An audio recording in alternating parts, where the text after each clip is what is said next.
Makna hadis ini daripada Ibnu Abbas radhiyallahu anhuma adalah Nabi SAW ajwadan nas. Nabi ni seorang yang sangat-sangat pemurah.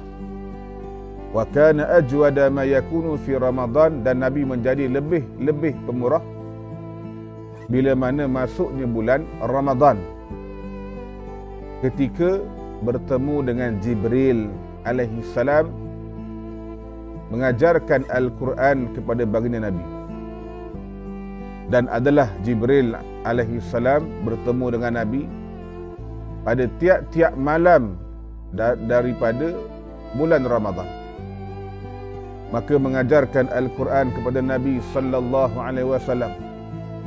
Maka Rasulullah sallallahu alaihi wasallam ketika mana bertemu dengan Jibril alaihi salam menjadi ajwad, lebih pemurah, bil khairi, dengan kebajikan, dengan kebaikan, lebih cepat minar rihil mursalati, lebih cepat daripada angin yang bertiup kencang, lebih cepat daripada angin yang bertiup laju.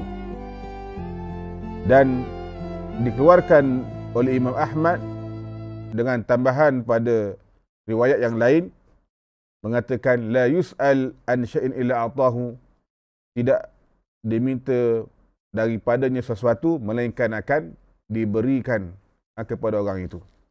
Baik.